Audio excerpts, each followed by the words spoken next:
If you have ever spent time in the outback region of Australia, you will be familiar with its vast expanses of red dirt, arid landscapes, and constant temperature changes. Living in a rural landscape is not for everyone. The isolation can drive a person nuts, but not me. I love it. I am a solitary individual by nature, an introvert and a hermit. As long as I have my faithful animal companions around me, I am content to spend my time without human company. However, once a fortnight, I venture into town to top up on supplies for myself and my animals. It's a long drive across vast open fields connected by strips of bushland that act as windbreaks. The roads are poorly maintained with dusty loose gravel, potholes, and the occasional bit of concrete pavement. Sheep wander aimlessly across roads, kangaroos spring out from the bushland, and cockatoos dive down in front of your vehicle in large mobs, making it look like a scene out of an Alfred Hitchcock movie. Mobile reception is never great and at best unreliable, so in a case of emergency, other than a two-way radio, most country folk rely on each other when there is a breakdown or problem. Every second Thursday, I make the 2-hour drive into town. My faithful dog Old Blue accompanies me in the car while I listen to talkback radio for a while before switching over to my favorite tunes. Old Blue stretches out on the back seat of my old car while I sing along to my favorite songs. The closer to town we get, the edgier I feel. I do not like being around people, and the hustle and bustle of town life is not for me. Cars come from every direction with impatient people striving to get one car ahead only to meet up again at the traffic lights. Shopping for groceries is like a game of dodgem, with everyone rushing to get in and out of the supermarket aisles as fast as they can, while trying to navigate around ignorant people who meet a neighbor or friend and are so engrossed in their conversation that they do not care about who is trying to squeeze past them. The world has become such a selfish place. It is no wonder that I hate coming to town so much. Old Blue does not seem to mind as much. For him, it is treat day and a place where he can get a few extra pats on the head and a walk around a park. We are chalk and cheese when it comes to our feelings about town life. Anyway, with the car loaded up with shopping and animal supplies, I fill up my old car with petrol and once again hit the road to make the long journey home. The journey back is always slower in the afternoon as the sun shines directly into the front of the car, making it harder to see and spot the potholes and livestock.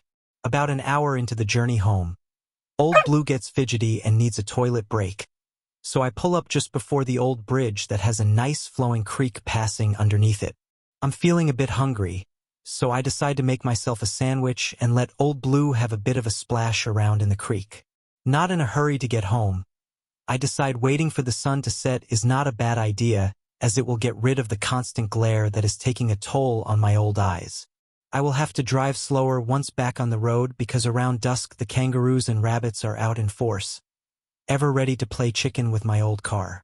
I pull back onto the road and sit at around 80 kilometers per hour, giving myself plenty of time to brake suddenly if needed. It is around 7 p.m. and the sky has gotten dark.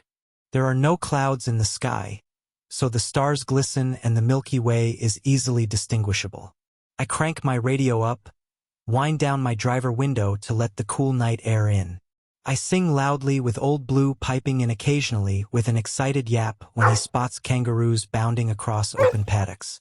I put my high beam lights on and my spotlights, as I am not keen on having a run-in with a roo in the middle of nowhere, especially when mobile reception is virtually non-existent in this part of the trip home.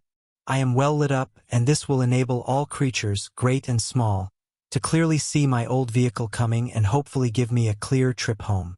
The last 50 kilometers home is mainly gravel road, which means I can put my foot down and up my speed to 100 kilometers per hour. I am traveling along nicely when my headlights spot someone in the distance standing on the side of the road. It is a strange place to be walking around at night without a farmhouse in sight. As I get closer, I slow my vehicle down and see a young man who appears to be in his early 20s walking on the road with his back to me. As I approach, I can see his shirt is torn and he appears disheveled and limping. "Hey buddy," I call out. At first, the young guy keeps walking, seemingly oblivious to my car and voice, So I pull up alongside him and once again I yell out, "Hey buddy, are you okay?" The young guy stops walking and turns his head to the side and looks at me. I can now see that he is covered in scratches, and it is obvious to me by the expression on his face and appearance that he is hurt. Old Blue is whining and pacing back and forth on the back seat of the car. "Shush, Blue," I say firmly and return my focus to the young fellow. "What the hell happened to you?" I ask, but the young fellow just looks at me with a blank expression on his face. By this time, I can see blood dripping from his nose and his skin color has turned a bluish white. I feel this sinking feeling in the pit of my stomach. How the hell this kid is still standing is beyond me, so I turn the engine off and get out of my car. Blue is becoming more agitated, so I knock on the back window at him and tell him once again to settle down. I walk around the vehicle and face the young fellow to get a good look at his condition. I can now see that his ankle appears to be broken, so I am amazed that he is still standing given the odd position of his foot. His shirt is ripped open and it looks like shards of broken glass are stuck into his chest. By this time I am completely dumbfounded and say to him, "What the hell has happened to you? You're a complete wreck?" The young fellow turns his head left and slowly his arm comes up, and he points out across the paddock. I look in the direction of where he is pointing but cannot see anything. So I open the passenger car door and say to him, "Sit there a minute while I get my torch." I open the back car door to grab my torch and Old Blue leaps off the seat and takes off across the paddock. "Blue, come here." I yell at the top of my lungs. Blasted dog. I need to get this kid medical treatment and find out where the hell he lives, instead of chasing my bloody dog around.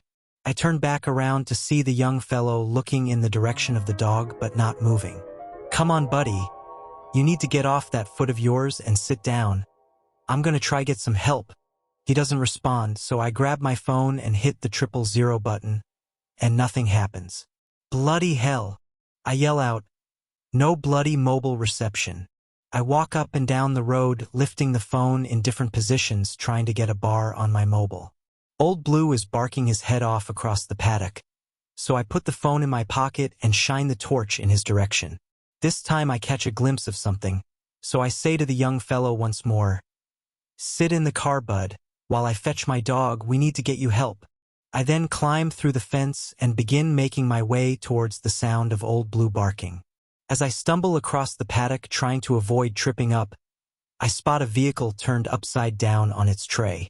"Oh shit," I say out loud as I pick up the pace towards the vehicle while wondering if there is anyone else in it. Blue is barking like crazy, making a hell of a racket. So I yell out, "Come here, Blue. Come on, you bloody dog." Blue stops barking and comes running back towards me. He is highly agitated, and I haven't seen him behave like this before. I put it down to the fact we are in a strange place and that he is unnerved by it all. As I get closer, I shine the torch and see what I thought looked to be an arm dangling out the window of the upside-down vehicle. I yell out, "Oh hell, another one." I walk up to the vehicle and see a young girl lying there. I kneel down and feel for a pulse, but there is none. I shine the torch into the car to see if there is anyone else, but the car is empty. I feel around in my pocket, pull my phone out, and once again try to get reception. Thankfully, this time I manage to get one bar on my phone and dial 000. The emergency service answers, and I tell them there has been an accident, one kid is dead, and the other is seriously injured. It looks to me like the farm vehicle had flipped over. No doubt the young fellow had probably been hooning around in the paddock and lost control. I yelled out, "Bloody kids! Will they never learn?" My concern now is for the injured kid, so I make my way back to the car. Upon arriving at the car, it is obvious that the young fellow is nowhere to be seen. I did not think he could get very far, so I shine the torch up and down the road to see if I can spot him, but not a sign of him. All I can do now is sit and wait for the cops and ambulance to turn up. Hopefully, they will spot the young fellow somewhere along the road and pick him up. I imagine he wanted to get back to get help for his friend and could not wait around. I shake my head and sit back in the car with Old Blue. It is a welcome relief when I eventually see the flashing lights of the ambulance in the distance. I knew the girl was dead, but the young fellow was alive somewhere and needed urgent treatment. The cops pulled up alongside the ambulance, and I explain what has happened. I point over in the direction of the car accident and warn them of the grisly scene they're about to see. I tell them about the young fellow, and I am concerned he is somewhere along the road. I'm somewhat surprised that they don't spot him, as he could not have gotten very far in the condition he was in. The cop asks me for a description of the young fellow, and then his offsider goes to look for him, while the ambulance crew and the sergeant and I walk back to the scene of the accident. They set up lights around the scene, and the ambulance crew attends to the young girl's lifeless body. The sergeant says, "Thanks for your help, mate. No need to stay around. We'll take it from here." I nod and start to make my way back to my car when I hear a shout. Oi! I turn around to see the sergeant waving at me to come back. I walk back to where the cop is standing, and he asks, "Hey, mate, are you positive you saw a young guy walking down the road?" I look at the police officer and say, "Of course. How do you think I found this crash? Do you think I wander across people's paddocks at night?" I am somewhat bemused by the cop's question. The sergeant then responds with a strange look on his face. Okay, so what did he look like then? I reply, about 6 foot tall, sandy blonde hair, blue eyes, medium build, wearing a blue checkered shirt and denim jeans. He had boots on, but one of his feet was obviously broken as it was twisted in a weird position. The sergeant responds, "Mate, if this is a sick joke, I don't like it. Neither will his family." I start to feel angry. How dare he think I would make a joke out of this tragedy? I shake my head at the cop in disbelief, and he points at the vehicle. "Go around to the other side of the vehicle." So I walk around and shine my torch onto the ground. There, lying under the vehicle, is the young man I had seen walking down the road. I shake my head in disbelief. I say loudly, "Nah. Not bloody possible. I saw him on the road." "Are you sure?" I bend down to take a closer look, and there is no mistake. I am looking at the lifeless body of the young fellow I had found walking down the road. How the hell is this possible? I shook my head in disbelief. One of the ambulance responders walks over to me and says, "Maybe it was the spirit of the kid trying to get your attention. It wouldn't be the first time something like this has happened, and likely won't be the last." I take one last look and walk back to my car, trying to process what I had seen. Blue paces back and forth in the back seat and whines until I get in the car and take off towards home. I cannot shake the eerie feeling I have and replay the scene over and over in my mind.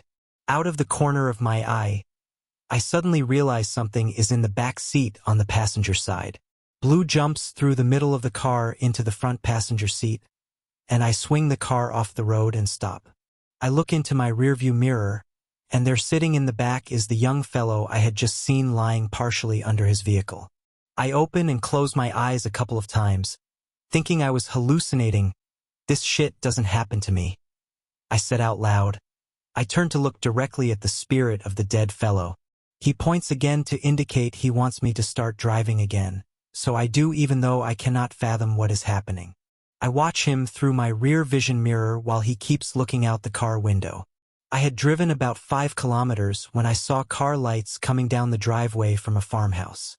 As I slow up, I hear the words, "Stop," in my mind and pull my car over.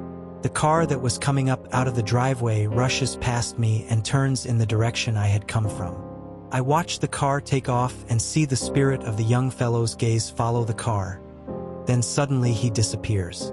I look around, and there he is, walking through the gate to the driveway from where the car had just come from. I realized then that the young fellow was making his way home to say his goodbye. I felt overwhelmed with sadness and relieved at the same time that my ordeal is over, and I hoped the spirit of the young man would find peace. Hard times and dark days will be ahead for his unfortunate family. News in small isolated communities travels fast, so I know it is only a matter of time before all the details of this young couple's untimely death come out.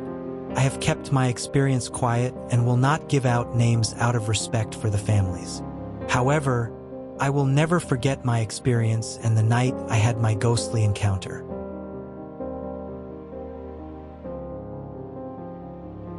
Well, that was sad. This story was written by Rosalyn. She has a few more I'm producing, so if you like her series, I will likely put them together in one big video in the near future. Have a good night.